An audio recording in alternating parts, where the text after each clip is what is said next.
Please make sure before you leave you get some footage of that plow that the Eakin Elementary Eagles worked so hard on. I do want to make sure the Eagles knew they were invited today, but as you can imagine, they had much bigger and better plans for their snow day at Eakin Elementary. So hopefully they're sleeping in, enjoying some hot cocoa and playing in the snow. But want to thank the Eakin Eagles for being part of this great program that we've done with Columbus City Schools for years. And this plow is going into action. Scott or Kelly might tell you where it's going into action, but that plow is going to be on the streets of Columbus today, helping to make sure that hopefully the Eakin Eagles are back in school tomorrow, which is exactly where Dr. Chapman and all their teachers want them to be. I'm excited to give you an update. Our team has been working very hard.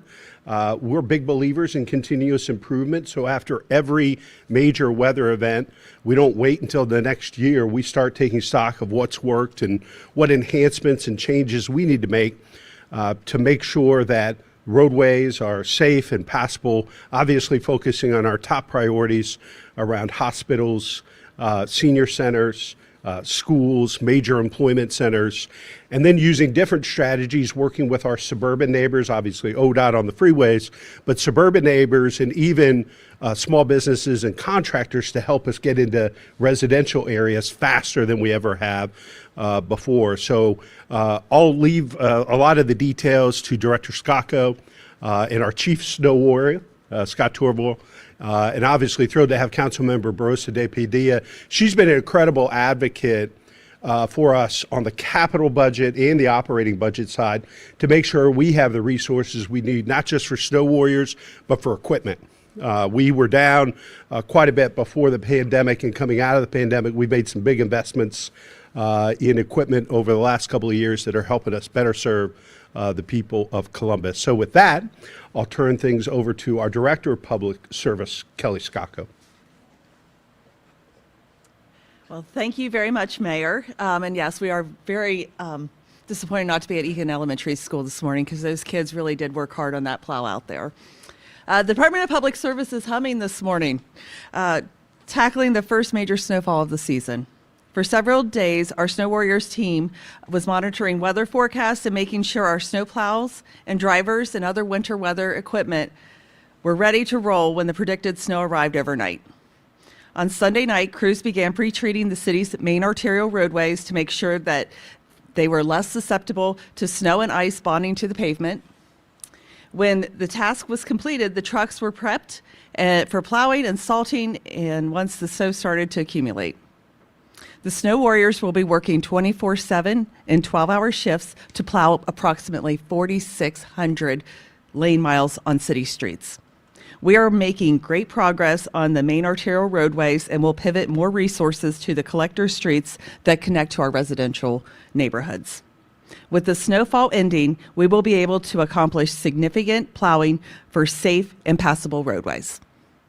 We are also activating our snow auxiliary staff to start plowing residential streets. These folks have other city jobs and various other city departments.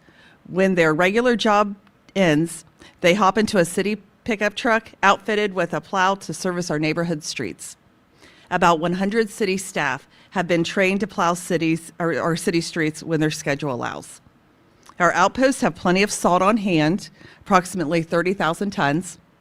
And we have brine making equipment at our outposts capable of producing up to 4,000 gallons of brine per hour to help treat these roadways.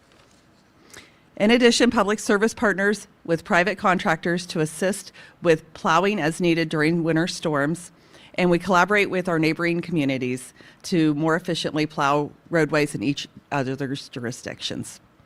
Columbus residents can partner with us too.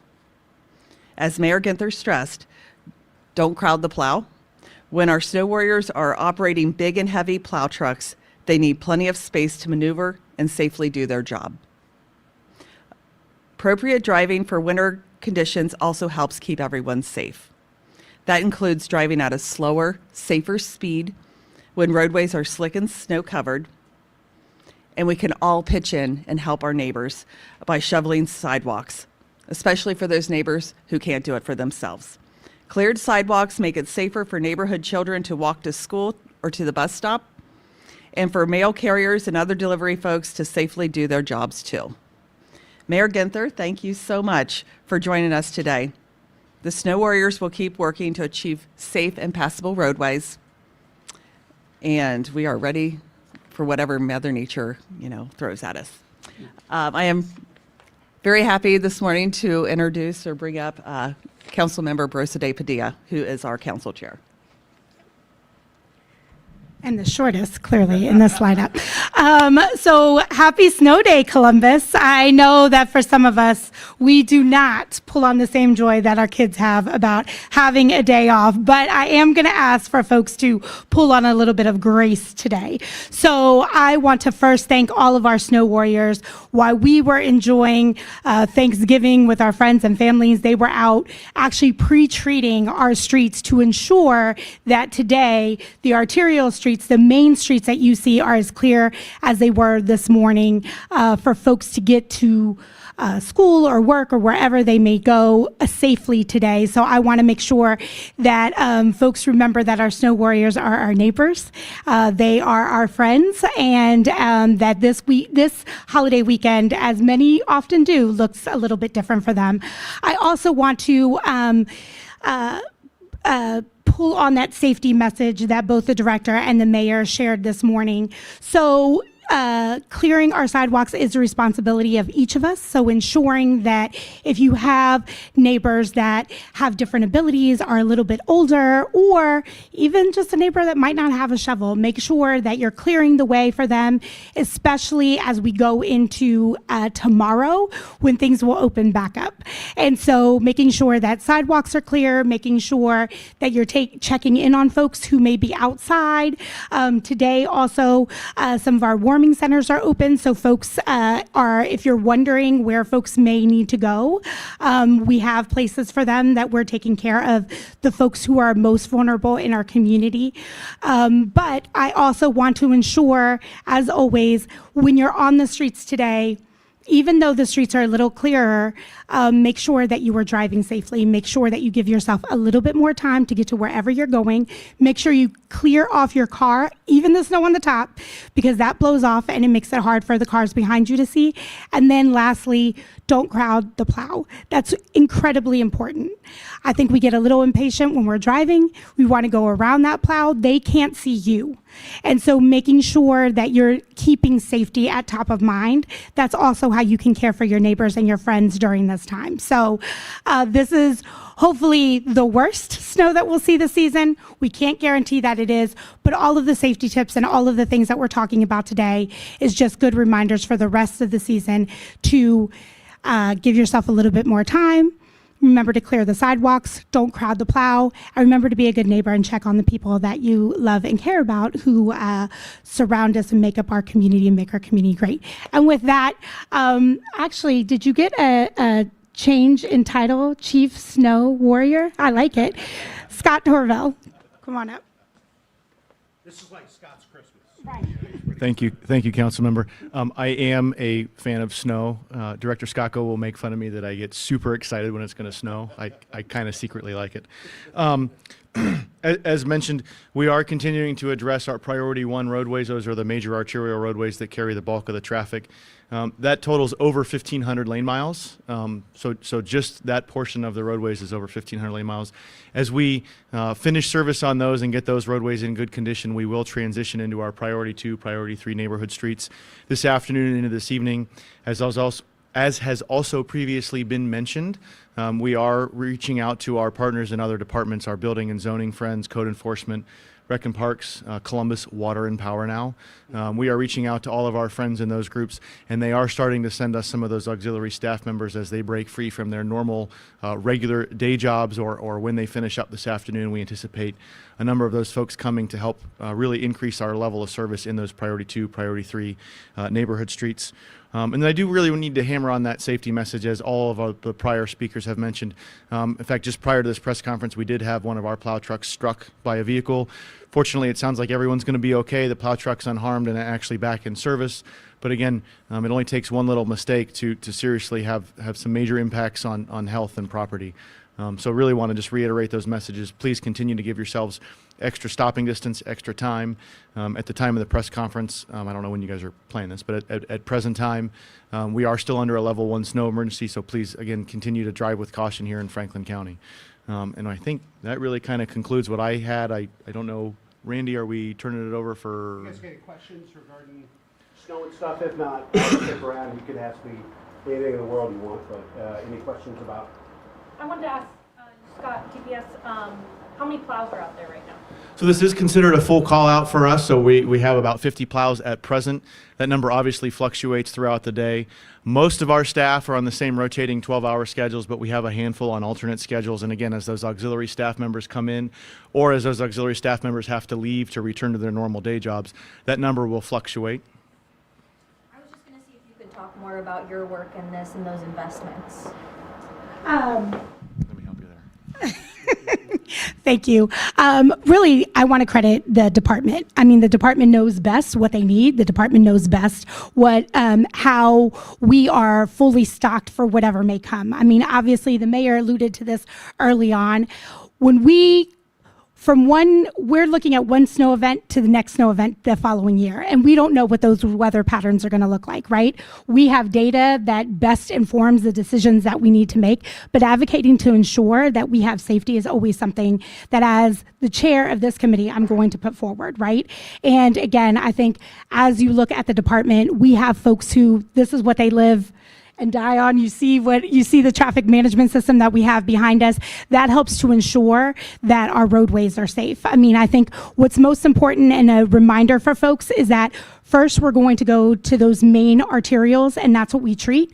And then we go from there, folks can go down and see where their streets are on the priority list. I want to remind folks that they can look live to see when their streets are being treated and when their streets are being plowed. We never plow to the ground. That's also important for folks to know. Your street is not probably going to look like Main Street, Broad Street, or High Street, right? It's going to look a little bit different, but it's still going to be safe enough for folks to go if they go slowly and if they're taking their time.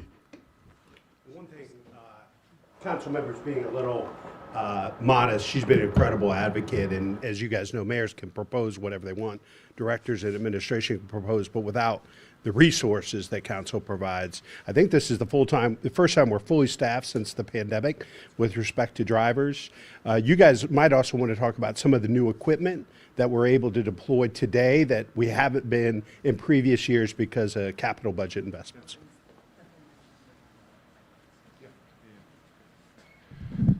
So as Mayor mentioned, we are very fortunate to be at virtually 100% staffed.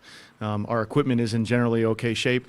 We are working with our partners at Fleet all day, every day, and particularly during these events, they actually staff up to help us so that as a truck is impacted or has some minor issues, they're able to get it back on the road. Thanks to our leadership team, both in the administration and council, we are making improvements to our facilities, both in our brine making capacity and future reconstruction of one of our outposts expected to start this spring that will help in the long term. Some of the things that we've done in the past not only include the newer trucks that have newer technologies and capabilities. We have been able to make investments in pavement sensors that help us to tell pavement temperature. So it might be snowing outside, but the pavement's really warm, or vice versa. It might be raining, but that pavement is frozen or very cold. So those are some of the technology investments we've been able to make. Oh, thank you. As the city makes a push towards a lot of the Vision Zero initiatives and a lot of improvements with our Bike Plus plan to really improve bike lane transportation network for the city, we have also been able to invest in equipment that is specifically sized or specially sized to ultimately help us be able to clear and maintain those bike lanes, not just in inclement weather like this, but also year round as they need swept or patched or repaired. So we will be using some of that equipment here over the next day or so to ultimately get those bike lanes cleared in addition to all the major roadways. Now, when you look at the amount of snow we got overnight and heading into the commute, what are your thoughts on how everything went this first big snow of this winter season this morning? Good question. You know, it's especially challenging when you get 2 to 3 inches of snow really from 2 to 5 a.m. give or take, and so it's a decent amount of snow in very short time, hitting right before rush hour.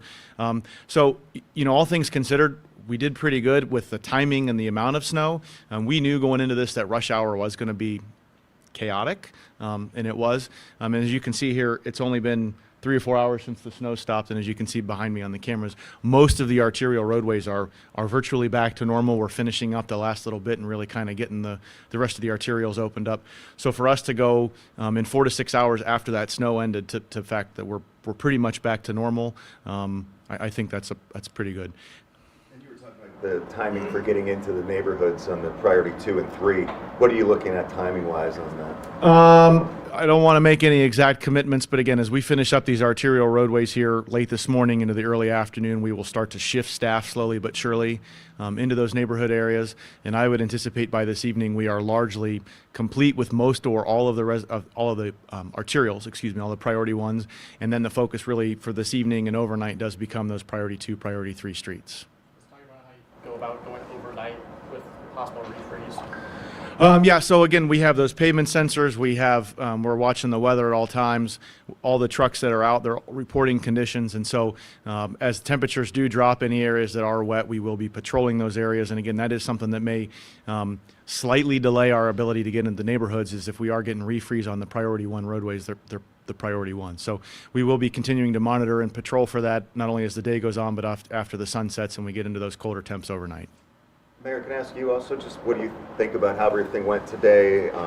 Talked about the enhancements and investments that have been made. Well, I'm a little biased, but I think we have the best snow warriors in America, and they've been working hard. They've been prepared. As council members said, many of the women and men of the team worked while we were eating turkey and hanging out with our families this weekend. They were out there treating and getting prepared for what was coming. And so really proud of their effort. Really proud, too, of the other members of the city team that are pitching in. So as Scott mentioned, folks from other departments that are still doing their job full time at Rec and Parks, Power and Water, wherever, Public Service, BZS, that have raised their hand. I would also say that I'm really proud of the way the community's responded.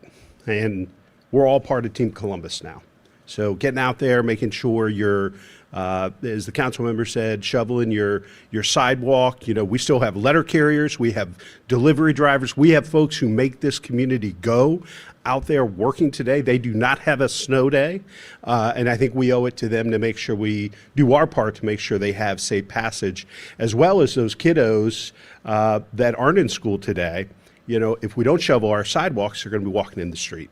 And we know that's not safe. And so asking everybody, every property owner to do their part, make sure their sidewalks are clear, and continue to look out for each other. You know, check in on our neighbors who may not be able to shovel their own sidewalk or may need help to get around with a walker or wheelchair or those types of things. So we're all part of Team Columbus and really proud of the Snow Warriors and their efforts.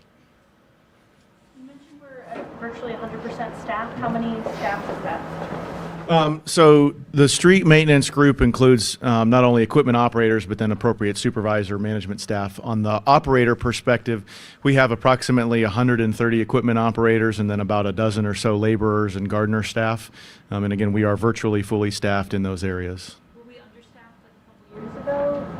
I can't speak prior to my arrival at the city of Columbus, which was about 3.5 years ago. When I started, we had about a 15 to 20% vacancy rate in those ranks. And again, over the last year and a half, we've been at, am I allowed to say 6-7% vacancy? Am I allowed to say that? That was a good one.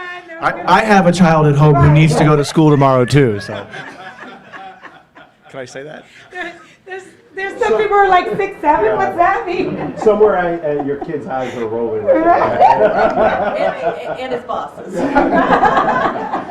Yeah. So in total, again, for the last year and a half, we've been in that 5 to 8% vacancy range at most. And sometimes it's less than that. It's just a matter of paperwork being processed and new employees getting onboarded. You said 50 plow drivers. Pardon me? 50 plow drivers out right now. Yeah, so we take that 130 folks, and then they're obviously split across multiple shifts, and so there's about 50 trucks on the road right now, and again, as those folks roll out, new folks roll in to replace them. How many trucks can you mobilize at one time? How many do you have? Our entire fleet, if we're at 100% of our fleet up and ready, and we have more than enough drivers, we would cap out around 110 to 120. And that includes, more than enough auxiliary staff. That includes all of our drivers. That includes, as the mayor mentioned, we do have a handful of contractor trucks as well. So if everything was perfect and, again, nobody had their other jobs to do and every one of our trucks was up, and snow and ice is incredibly hard on equipment, we would be just over 100. The auxiliaries, they drive the pickup trucks with the plows, right? Most of the auxiliaries do. There are a handful that do have commercial driver's license that are required to drive, and I keep pointing it, sorry, to my right here. At the larger dump trucks, that does require a CDL. So there are a handful of those auxiliaries that have a CDL license, and if there's one of those available, they'll get in one of those. But by and large, most of the auxiliary staff are driving either an F-350 or an F-550 because that does not require a commercial driver's license. Me and the mayor are low on that auxiliary list. Very low. The mayor does an excellent job. Notice she says the mayor. Thanks, everybody. We'll stick around if you guys have off-topic stuff.